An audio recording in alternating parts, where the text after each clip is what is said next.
Of electric current और इसे joules law भी बोलते हैं। तो heating effect of electric current का मतलब क्या होता है वो देख लेते हैं कि हीटिंग इफेक्ट होता क्या है।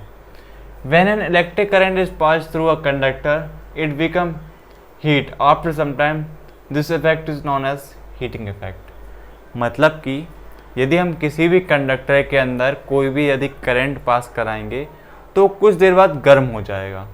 ये आपने घर पर भी देखा होगा। यदि आप एक वायर लें तो यदि आप मान लीजिए पतली वायर लेते हैं तो आप यदि उसमें से करंट फ्लो कराएंगे तो आप उसे कुछ देर बाद देखेंगे तो गर्म हो जाएगी। क्यों गर्म हो जाएगी? क्योंकि उसमें से करंट फ्लो हुआ और करंट फ्लो होने से क्या है, कुछ देर बाद वो गर्म हो जाती।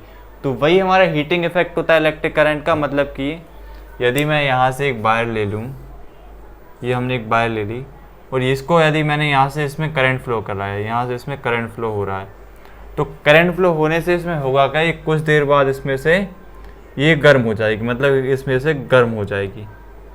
तो ऐसा क्यों होता है? क्योंकि इसमें करंट फ्लो हो रहा है। तो यही हमारा heating effect of electric current होता है कि यदि हम किसी भी कंडक्टर के अंदर से यदि कोई इलेक्ट्रिसिटी को पास कराते हैं तो वो क्या हो जाता है, गर्म हो जाता है। और वही हमारा heating effect of electric current होता है। तो समझ में आया होगा आपको। तो यदि इसको हम एक फॉर्मूला बेस पे समझना चाहें फिजिक्स की भाषा में, तो H इज इक्वल टू में क्या होता है हमारा आई स्क्वायर आर टी होता है। H is equal to I square R T होता है। H क्या है, यहाँ पर हीट है, और I यहाँ पर क्या है, करंट है।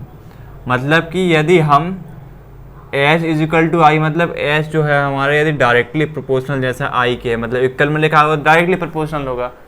तो यदि हमारे रेजिस्टेंस का हम करंट, यदि हमारे वायर में अंदर हम करंट बढ़ाएंगे तो हीट भी बढ़ेगी। यही हमारा ये फार्मूला कह रहा है कि यदि हमारे कोई भी वायर, यदि हम कोई वायर ले लें, कोई भी कंडक्टर ले लें, यदि उसके अंदर हम करंट की हमारी जो मैग्नीट्यूड है वो बढ़ाएंगे तो हमारे जो उस वायर का हीट है वो भी बढ़ेगा। क्यों बढ़ेगा? क्योंकि डायरेक्टली प्रोपोर्शनल है वो आई के। यदि हमारा करंट बढ़ेगा तो हीट बढ़ेगी। ये हमारा ये फार्मूला कहता है। ये फार्मूला आता कहाँ से, वो ये फार्मूला 2-3 बार इस चैप्टर में आ चुका है। तो देख लेते हैं ये फार्मूला ड्राइव कैसे होता है। तो इसके लिए आपने एक फार्मूला पढ़ा होगा, आई इज इक्वल टू में क्यू अपॉन में T, current is equal to charge upon में टाइम। ये आपने यदि थर्ड चैप्टर को पूरा अच्छे से देखते आ रहे हैं तो ये आपने फार्मूला पढ़ा है। इसको हम इक्वेशन 1 नाम दे देते हैं।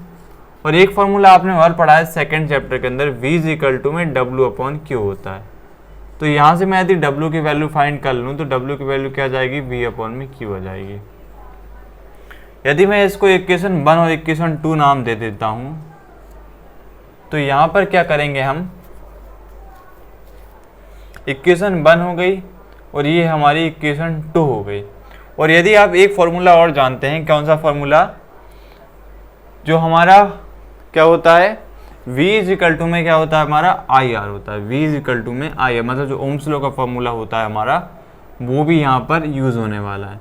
V इज इक्वल टू में आई आर होता है। तो ये फॉर्मूला भी हम यहाँ पर यूज करने वाले हैं।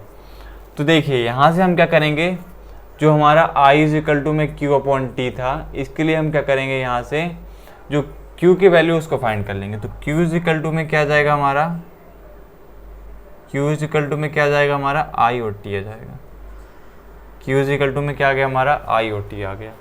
तो इस Q की वैल्यू हमको हम इसमें पुट कर देंगे। तो देखिए यहाँ से क्या हो जाएगा, तो W इज इक्वल टू में क्या हो जाएगा हमारा, यहाँ से V की वैल्यू लिखी थी हमने ओम्स लॉ से, तो वो IR आ गई। और यहाँ से जो Q की वैल्यू वो भी कितनी I2 है, IT है, तो ये IT आ गया। तो यहाँ से हमारा W कितना आ गया, I का स्क्वायर आ गया, और ये R और T आ गया। लेकिन यहाँ पर W आ रहा है, आप ये बोलेंगे, तो आपको पता है यदि आप सेकंड चैप्टर अच्छे से पढ़ के आए हैं, ये W क्या है, वर्क डन है। तो वर्क डन को हम समझते थे पोटेंशियल एनर्जी से। तो वो भी किस बात की बात करता था, एक एनर्जी की बात करता था। और हीट भी तो क्या है, एक एनर्जी है। किसी वायर के यदि हम अंदर से करंट फ्लो कराएंगे तो उससे एक एनर्जी निकलेगी। वो कैसी एनर्जी, हीटिंग वाली, मतलब उससे गर्मी बाहर निकल रही। तो इसी तरह इसमें भी जो वर्क डन है उसमें भी क्या पोटेंशियल एनर्जी उसके अंदर स्टोर हो जाती थी, तो वो भी एक एनर्जी थी। तो एच यदि मैं चाहूँ तो W की जगह एच भी लिख सकता हूँ। और इन दोनों की यदि आप एक ऐसा यूनिट की बात करें वो भी सेम होती, क्या होती, जूल होती।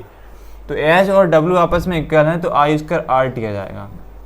तो जो एच है ना वो यहाँ पर आ जाएगा, ये हमारा इसका फॉर्मूला ड्राइव हो गया। तो इस तरह से ये फॉर्मूला हमारा बनता है, जो बार बार आता था, तो ये इस तरह से ये इसका ड्राइव होता है। समझ में आया होगा। हीटिंग इफेक्ट क्या होता है, किसी बार के अंदर किसी कंडक्टर के अंदर हमने करंट फ्लो कराया तो वो गर्म हो जाता है। क्यों हो जाता है, क्योंकि आपको पता है इलेक्ट्रॉन आपस में कोलिजन होता है, मतलब आपस में टकराने लगते हैं, क्योंकि उनमें से पोटेंशियल अटैच हो जाती है। तो वो भी हम देखेंगे कॉज ऑफ हीटिंग इफेक्ट, वो आपको वहाँ से पूरा क्लियर हो जाएगा। तो इतना समझ में आया। अब देखते हैं इसका कॉज ऑफ हीटिंग इफेक्ट। तो अब देख लेते हैं कारण क्या होता है हमारे किसी भी वायर का, ऐसी कंडक्टर का गर्म होने का। तो कारण क्या लिखा है, अकॉर्डिंग टू जूल, जूल ने कहा था, क्या कहा, अकॉर्डिंग जूल ने क्या कहा, when a conductor is connected with a cell और बैटरी, यदि भी किसी भी कंडक्टर को यदि हम पोटेंशियल दे दें, मतलब कि उसे सेल और बैटरी से अटैच कर दें, तो होगा क्या, कोलिजन टेक प्लेस, मतलब कोलिजन उनमें आपस में कोलिजन होने लगेगा, मतलब कि एक इलेक्ट्रॉन दूसरे इलेक्ट्रॉन से टकराने लगेगा, वो ही हमारा कोलिजन होने लगता है। तो कोलिजन हमारा होने लगता है इलेक्ट्रॉन इलेक्ट्रॉन के बीच में। तो due to this collision energy release which is a form of heat energy. तो यही आपस में टकराने के कारण, मतलब दो इलेक्ट्रॉन यदि आपस में टकराते हैं, तो यदि आपस में टकराने के कारण उनके अंदर, उसके कारण होता क्या है, जो हमारी वायर है या कंडक्टर है गर्म हो जाता है। आप ही सोचिए, यदि आप आपस में बहुत देर से हाथों को ऐसे ऐसे करें, टकराएं, तो वो क्या है, गर्म होने लगते हैं। क्यों होने लगते हैं, इसी तरह क्योंकि उनमें से हीट जनरेट होने लगती है। इसी तरह आपस में दो इलेक्ट्रॉन टकराएंगे, तो आपस में इलेक्ट्रॉन टकराने से क्या है, एक हीट एनर्जी बनेगी। वो यहाँ पर कहता है कि बार बार इलेक्ट्रॉन जब एक दूसरे टकराते हैं तो उनके अंदर हीट एनर्जी प्रोड्यूस हो जाती है, और वही हमारी एनर्जी क्या है, हीट एनर्जी कहलाती है। ये फॉर्मूले से हमको समझ में आया था कि हीट एनर्जी, जो हीट होता है वो डायरेक्टली प्रोपोर्शनल करंट होता है, मतलब जितना करंट बढ़ाएंगे उतनी हीट बढ़ेगी। तो किसी भी कंडक्टर के अंदर यदि इलेक्ट्रॉन आपस में बहुत टकराते हैं, तो टकराने के कारण इलेक्ट्रॉन क्या होता है, हमारी हीट जनरेट हो जाती है, इसलिए वायर गर्म हो जाता है। इसलिए तो कारण होता है, जो पतली वायर होती है उसमें क्या है, आपने फॉर्मूला पढ़ा होगा कि हमारा जो रेजिस्टेंस है वो इनवर्सली प्रोपोर्शनल किसके, एरिया को होता है, मतलब जितनी कम एरिया उतना रेजिस्टेंस ज़्यादा, और जितना रेजिस्टेंस हमारा, आपको एक फॉर्मूला पता होगा, R = रो, क्या होता है हमारा, रो LA, मतलब कि जितना कम एरिया उतना रेजिस्टेंस ज़्यादा, उतना रेजिस्टेंस ज़्यादा मतलब क्या है, आपस में इलेक्ट्रॉन ज़्यादा टकराएंगे। तो देखा होगा आपके घरों में जो पतली वाली वायर होती हैं आपके घरों में, वो ज़्यादा जल्दी गर्म हो जाती हैं। क्यों हो जाती हैं, क्योंकि उनमें इलेक्ट्रॉन आपस में एक दूसरे से बहुत जल्दी टकराते हैं। इसी कारण है जो पतली वायर हमारी जल्दी गर्म हो जाती है, और जो मोटी वायर होती है वो देर में गर्म होती है। तो समझ में आया होगा आपको कि कारण क्या होता है heating effect of electric current का। अब